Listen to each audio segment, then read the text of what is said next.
The HOA fined me $200 for a garden gnome. But when I checked the books, I discovered our president was stealing thousands from all of us, and he thought nobody would ever catch him. I had just finished watering my roses when I saw the envelope tucked under my doormat. The HOA logo printed across the top instantly made my stomach tighten, because nothing good ever came in those envelopes. I tore it open right there on the porch and nearly laughed out loud. Violation notice. It read failure to comply, decorative lawn ornaments, fine 200. I blinked at the words. What decorative ornaments I had. One clay pot on the steps and a small bird bath tucked in the corner. That was it. The letter claimed a garden gnome had been spotted on my property and that it violated the uniform aesthetic of our community. The absurdity of it almost made me smile, but then I thought about the $200 I stormed inside and called the HOA office.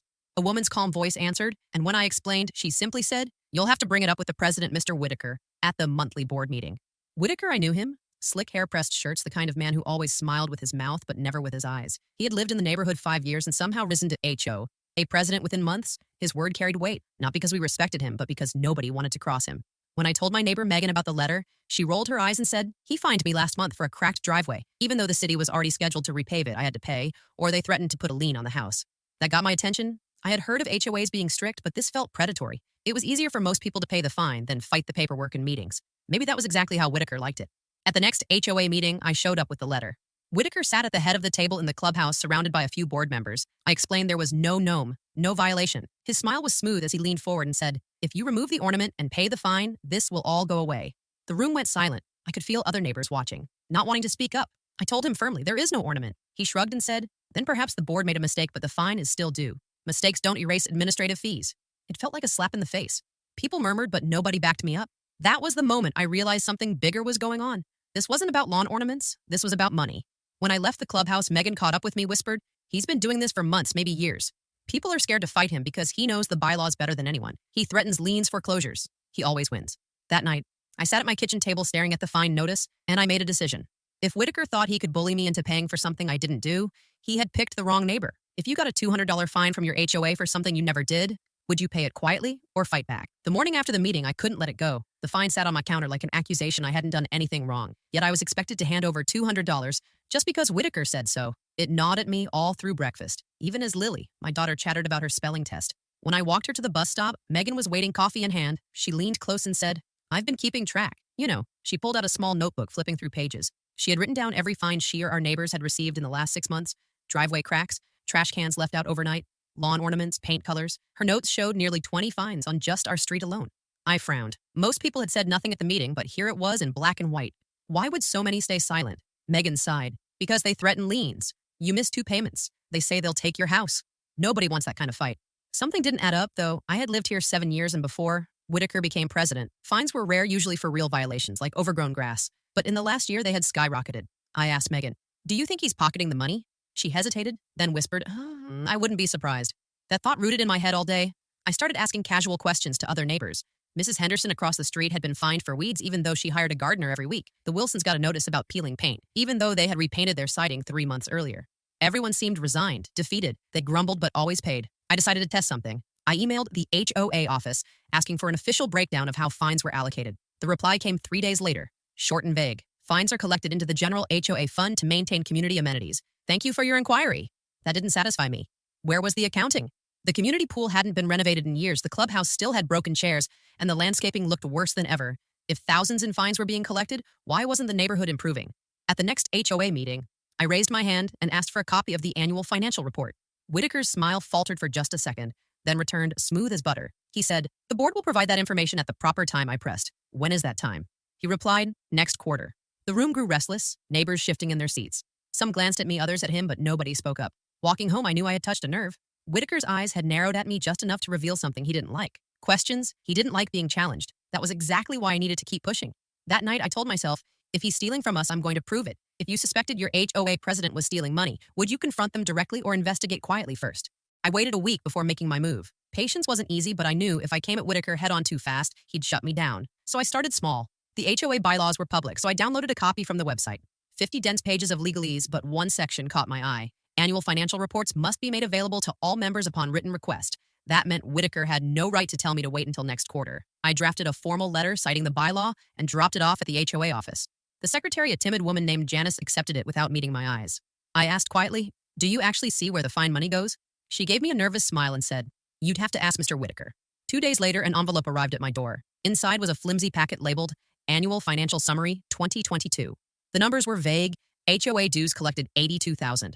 Community fines, $24,500 expenditures, landscaping $30,000, pool maintenance, $25,000 administrative fees, $42,000 in administrative fees. That was more than the landscaping and pool combined. What could possibly cost that much in admin for a neighborhood of 70 homes? I showed Megan and she nearly choked on her coffee. He's stealing, she said flat out.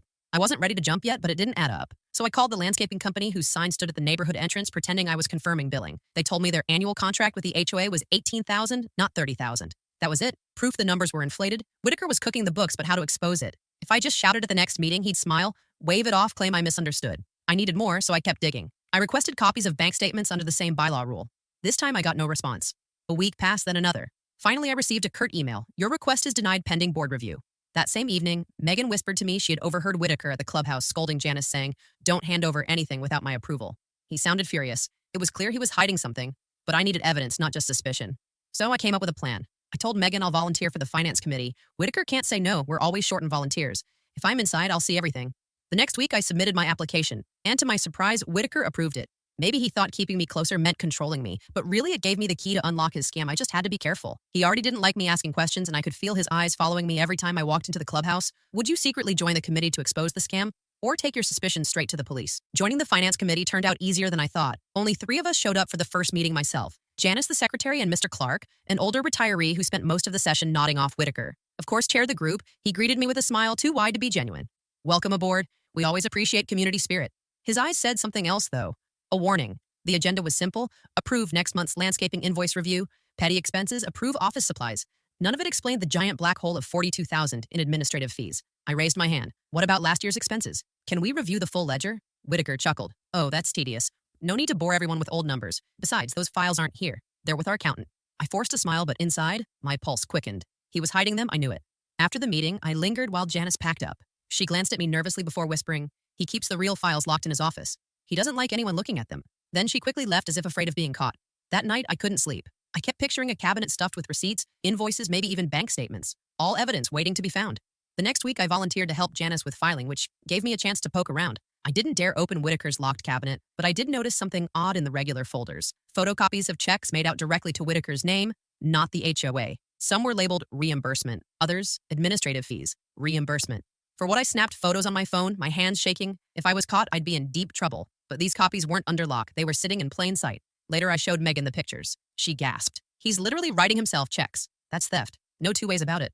I still worried, though. Without the actual ledger or bank records, he could claim they were temporary or for legitimate expenses. I needed more undeniable proof, something that would hold up in front of the entire neighborhood.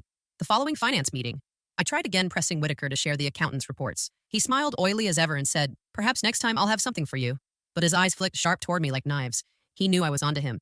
That night, as I walked home, I spotted a black SUV idling at the corner, the same SUV that had been parked outside the clubhouse earlier when Whitaker left. Its headlights flicked on as I passed, then slowly rolled down the street behind me until I reached my driveway. Only then did it speed off. A chill ran through me. Was he watching me, or was I imagining it? Either way, I realized one thing. This wasn't just about money anymore. It was about intimidation, and I wasn't backing down. If you found photocopies of checks written to your HOA president, would you confront them immediately or keep gathering more evidence first? The SUV incident left me rattled, but I told myself, maybe it was coincidence. Maybe I was being paranoid. Still, I couldn't shake the feeling someone was watching. 2 nights later, I heard a knock on my door at nearly midnight. My heart jumped. I peeked through the blinds. No one was there. Just an envelope tucked under the mat. I opened it with trembling hands. Inside was a single sheet of paper in block letters. Drop it. Or else I sat at the kitchen table staring at those words. The air felt heavy. I thought of Lily asleep upstairs. How far would Whitaker go to protect his scheme? The next morning, I showed Megan. She swore softly. "You need to call the police." But what could I tell them that my HOA president might be embezzling and possibly sent me a creepy note? They'd laugh me off. I needed proof before I involved them, so I doubled down. I began arriving early to finance meetings, pretending to help Janice set up. She warmed to me after a while. Once, when Whitaker was running late, she whispered, "I don't like what he's doing, but I'm scared." He threatened to fire me if I asked too many questions. I told her, "You're not alone anymore." That seemed to ease her a little. Meanwhile, Megan and I started digging outside official channels. She had a friend who worked at a local bank. We asked if HOA accounts were public. The friend couldn't give us details, but hinted that large transfers had been made recently to a personal account I didn't need to guess whose. The pressure was mounting. Then came the vandalism. One evening, I came home to find my mailbox smashed and red spray paint scrawled across my garage door. Rat Lily burst into tears when she saw it. I hugged her tight, promising everything would be okay. But inside, my resolve hardened. They wanted me scared and silent. Instead, they made me furious. At the next HOA meeting, I sat in the front row staring Whitaker down. He carried himself as if nothing was wrong, but I noticed a bead of sweat on his forehead. He knew I wasn't backing off. When I asked again about the financial records, he dismissed me with a laugh. Same old question. Maybe you should run for president if you care so much. The room chuckled nervously, but I caught a few neighbors exchanging uneasy glances. I wasn't the only one starting to doubt him. That gave me hope. Afterward, I whispered to Megan, "The only way to beat him is to expose him publicly. We need everyone to see what he's done." She nodded. "Then let's bring the whole neighborhood into this." The threats were real, the danger growing. But one thing was clear. If Whitaker thought he could bully me into silence, he picked the wrong woman. If someone threatened you to drop your investigation, would you back off to stay safe or push forward to uncover the truth? The morning after the vandalism, I stood in my driveway scrubbing red paint off the garage door while neighbors slowed their cars to stare. Some offered polite sympathy, but most looked away, embarrassed like they didn't want to get involved. That's exactly how Whitaker stayed in power, through fear and silence, but I was done being quiet. That evening, I printed flyers and slipped them under doors. Meeting at my house Saturday night to discuss HOA concerns. Bring your notices, bring your questions. No, Whitaker allowed Megan helped spread the word. She knocked on doors with me, reassuring nervous neighbors. We're not trying to cause trouble. We're trying to protect our homes. Slowly, people agreed to come, curiosity overcoming fear. By Saturday, 15 people crowded into my living room, folding chairs crammed wall to wall. The energy was tense. Everyone had stories. Mr. Wilson talked about being fined $500 for repainting his shutters the wrong shade of blue, even though the color matched the guidelines. Mrs. Henderson said she'd paid 3 separate weed fines, despite showing receipts from her gardener. Then I laid out my evidence, the photos of checks made to Whitaker, the inflated landscaping contract, the vague financial report. Gasps rippled through the room. A few people looked pale like they'd suspected, but never dared confirm. Megan stood up and said, "This isn't just about money, it's about control. He's threatening people, intimidating them, vandalizing property. This isn't leadership, it's theft and abuse."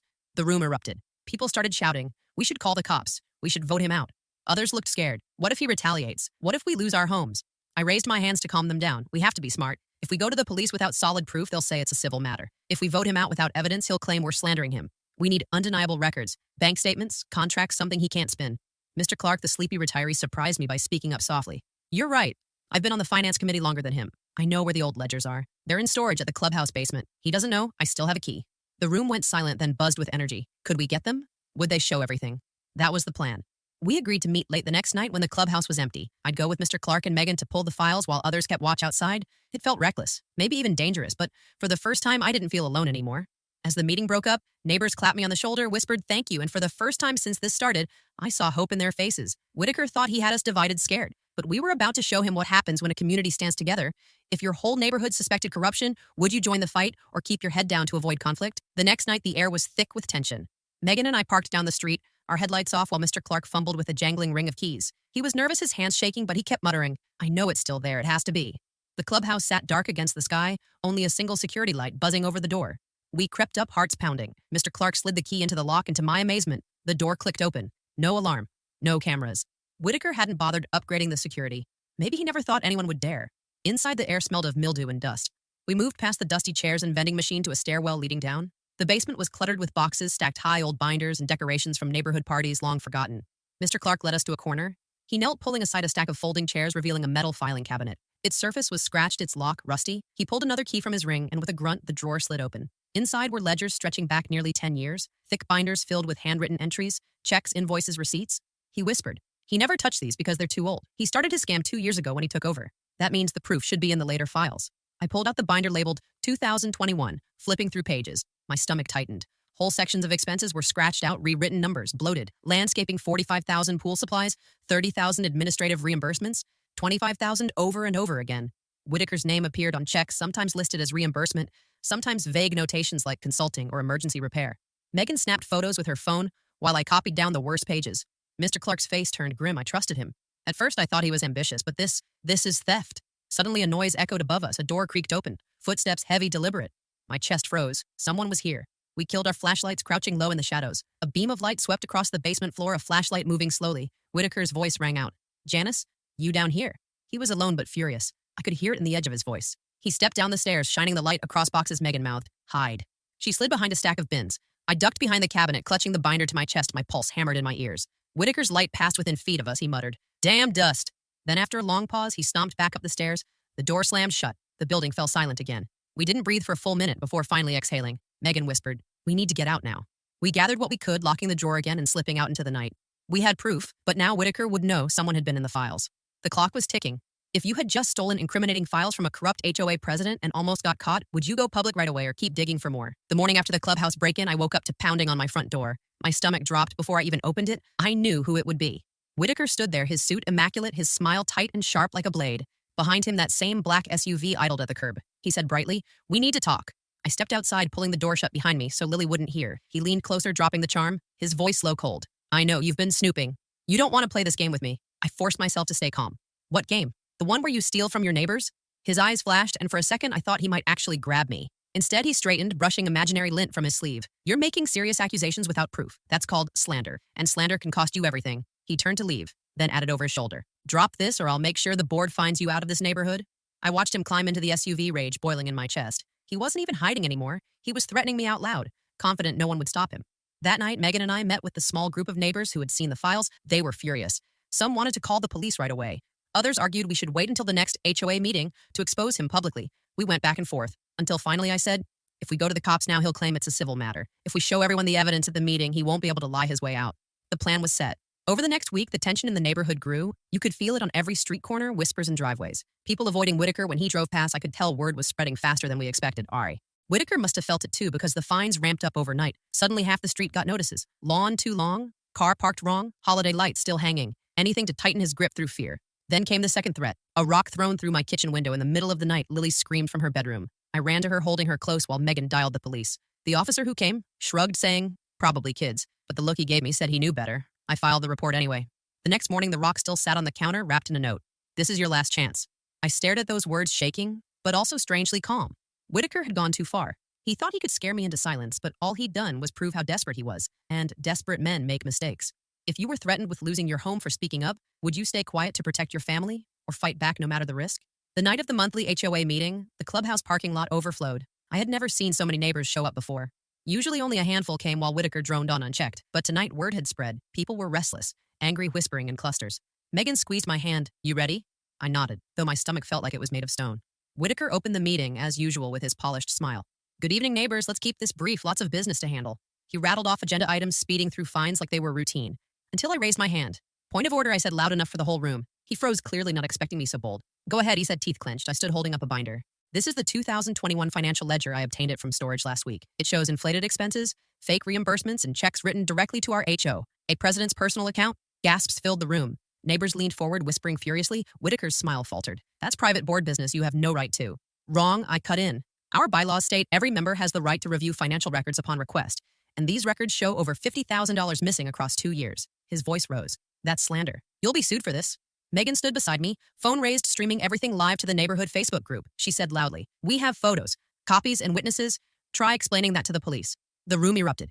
People shouted demands. "Where's our money? You lied to us. This is theft." Whitaker tried to bang his gavel over the noise. Order, order, but the room was out of his control. Mr. Clark, the retiree, spoke up for the first time in years. His voice shook with fury. "I trusted you. I vouched for you. You've stolen from every one of us." Finally, someone shouted, "Vote to remove him now." And a chorus followed. "Vote, vote." According to the bylaws, removal required a majority present. Everyone raised their hands except Whitaker and one nervous couple. He was officially ousted. His face turned red, veins standing out on his forehead. He slammed the gavel one last time. "This isn't over." Then he stormed out, shoving past the crowd. The SUV peeled out of the parking lot, tires screeching. The room buzzed with relief and disbelief. People hugged, some even cried. For the first time in years, they felt free. But as I stood at the front, binder clutched in my hand, I couldn't shake the feeling that Whitaker wasn't done. He had power money, and now he had nothing left to lose. And desperate men could be dangerous. If you caught someone stealing thousands from your community, would you expose them publicly or secretly take the evidence to the authorities first? After the explosive meeting, the neighborhood felt lighter, almost celebratory.